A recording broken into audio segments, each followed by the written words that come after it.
राधे राधे भक्तों। आज हम आपको पुरुषोत्तम मास महात्म के चौथे अध्याय की कथा सुना रहे हैं। पिछले अध्याय में हमने आपको बताया था कि मलमास भगवान विष्णु जी के साथ भगवान श्री कृष्ण के पास गया था। भगवान श्री कृष्ण ने मलमास को अपना नाम देकर पुरुषोत्तम मास बना दिया। यदि आपने पिछले अध्यायों की कथा अभी तक नहीं सुनी है तो जल्दी से इस चैनल को लाइक और सब्सक्राइब कर लीजिए ताकि आपको सारी कथाएं उपलब्ध हो सकें। आज की कथा में हम बताएंगे कि द्रौपदी पिछले जन्म में कौन थी। अब गणेश जी को प्रणाम करके कथा प्रारंभ करते हैं। सूत जी कहने लगे, हे तपोधनों, भगवान विष्णु और श्री कृष्ण के वचन सुनकर नारद जी बहुत प्रसन्न हुए, परंतु फिर भी प्रश्न करने लगे। नारद जी कहने लगे, हे प्रभु, लक्ष्मीपति जब वैकुंठ को चले गए तो फिर क्या हुआ, वह सब मुझे कृपा पूर्वक बताइए। हरि का वृतांत तो सबके लिए हितकारक ही है। ऐसे प्रश्न से प्रसन्न होकर श्री नारायण जगत को आनंद देने वाले वचन बोले। श्री नारायण जी कहने लगे, हे नारद, जब लक्ष्मीपति वैकुंठ को चले गए तो अधिक मास को अपने धाम में अपने पास बुलाया। वहाँ वैकुंठ में बसकर अधिक मास अत्यंत आनंद से रहने लगा और भगवान के साथ क्रीड़ा करने लगा। श्री कृष्ण ने मन से प्रसन्न होकर मलमास को 12 मासों में श्रेष्ठ कर दिया और सबका प्रिय बना दिया। इस प्रकार भक्तवत्सल भगवान युधिष्ठिर और द्रौपदी को कृपा से देखते हुए अर्जुन से बोले, हे राज सिंह, दुख में डूबे होने के कारण तुमने तपोवन में आए पुरुषोत्तम मास का आदर नहीं किया और वृंदावन चंद्र का प्रिय मास आपके वन में रहने से अनजाने में चला गया। भय से दुखित मन वाले भीष्म द्रोण भी नहीं जान पाए और भय के द्वेष में तुमने भी नहीं जाना।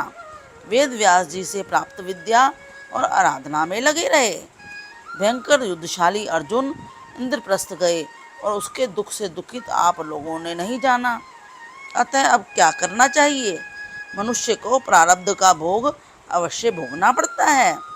मनुष्य प्रारब्ध से ही सुख और दुख, भय और आनंद को प्राप्त करता है। अतः सदा भाग्य पर ही भरोसा रखो। हे महाराज, अब आपके दुख का दूसरा कारण बताता हूँ। इतिहास पूर्वक इस कथा को अच्छी तरह श्रवण करो। तब श्री कृष्ण कहने लगे, यह द्रौपदी जो है ना, ये पूर्व जन्म में महाभाग्यशाली ब्राह्मण की पुत्री थी। कुछ काल व्यतीत होने पर 12 वर्ष की हो गई। अपने पिता की यह एक ही इकलौती संतान थी और बड़ी ही चतुर, गुणवती और सुंदरी होने के कारण यह पिता को अत्यंत प्रिय थी।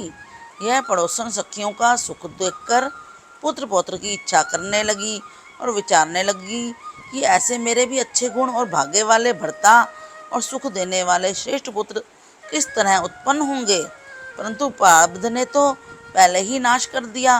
क्या करूं? क्या किसी मुनि के पास जाऊं या किसी तीर्थ में जाकर रहूं? मेरा भाग्य कैसे सो गया है, कोई भर्ता मेरी इच्छा नहीं करता। बड़े आश्चर्य की बात है कि मेरे भाग्य से मेरा पंडित पिता भी मूढ़ हो गया। विवाह काल प्राप्त होने पर भी मुझे अच्छे वर को नहीं सौंपता। पति के दुख की पीड़ा तथा कुमारी में स्वामी का सुख जैसा मेरी सखियां जानती हैं, मैं नहीं जानती। ऐसे आकुल और व्याकुल वाले मनोरथ की चिंता से मेरी भाग्यवती माता पहले ही मर गई। शोक और मोह की तरंगों से पीड़ित कन्या का पिता, एक मेधावी ऋषिराज भी पृथ्वी में विचरने लगा, पर कन्यादान के निमित्त जोड़ी का वर ढूंढने पर भी नहीं मिला। अपने मनोरथ से निराश हो गया। पुत्री के और उसके अपने दुर्भाग्य से उसको दारुण तीव्र ज्वर हो गया।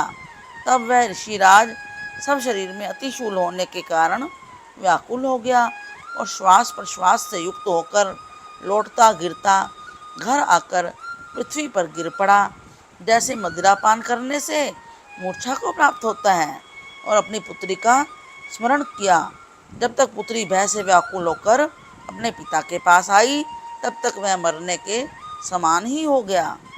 दैव योग से अकस्मात वह कांपता हुआ और बिना कन्यादान किए ही गृहस्थी धर्मों से रहित होकर संसार की वासना को छोड़कर हरि में मन को लगाता हुआ वह मेधावी ऋषिराज श्री हरि पुरुषोत्तम को स्मरण करने लगा। हे श्री कृष्ण, हे गोविंद, हे हरि, हे मुरारी, हे राधेश, हे दामोदर, हे दीनानाथ, हे ऋषिकेश्वर, आपको नमस्कार करता हूँ। आप मेरी इस संसार रूपी समुद्र से रक्षा कीजिए। इस प्रकार मुनि के वचन सुनकर बहुत जल्दी भगवान के पार्षद मरे हुए मुनि के जीवात्मा को लेकर भगवान के वैकुंठ धाम को चले गए और वह पुत्री पिता का मरण सुनकर हाय हाय करती हुई रोती और पिता के देह को गोदी में लेकर विलाप करने लगी। अत्यंत दुखित होकर दारुण विलाप करती हुई मानो उसका पिता जीवित हो अत्यंत व्याकुल होकर कहने लगी, हाय पिता, मुझको किसके सहारे छोड़कर विष्णु लोक को चले गए। हे तात, अब मैं बिना पिता के किसके पास रहूंगी। ना मेरा भाई है, ना कोई कुटुंबी है, मेरी तपस्विनी माता भी नहीं है जो मेरे भोजन तथा वस्त्रों की चिंता करे। अब इस दशा में भी मैं भी मर जाऊंगी, जीने से अब क्या काम है। उसे इस प्रकार बारंबार रोते और विलाप करते हुए सुनकर उस वन के रहने वाले ब्राह्मण सोचने लगे कि अत्यंत करुणा भरे स्वर से इस तपोवन में कौन रोने लगा। फिर तपस्वी मेधावी ऋषि की पुत्री का रोना सुनकर वे वहां पर पहुंचे और वहां पुत्री की गोद में मरे हुए मुनि को देखकर वन में रहने वाले मुनि ऋषि भी रोने लगे और पुत्री की गोद से मेधावी ऋषि की लाश को लेकर शमशान घाट में ले जाकर अंत्येष्टि विधि से चारों तरफ काष्ठ लगाकर जला दिया और कन्या को समझाकर सब अपने अपने घरों को चल दिए। कन्या ने धैर्य धारण करके यथाशक्ति खर्च करके अपने पिता की और्ध्व दैहिक क्रिया की। इसके बाद उस कन्या का क्या हुआ यह बताएंगे कल की कथा में। भगवान की कथा को अधिक से अधिक शेयर कीजिए तथा कमेंट्स में राधे राधे भी लिखिए। हरे कृष्णा।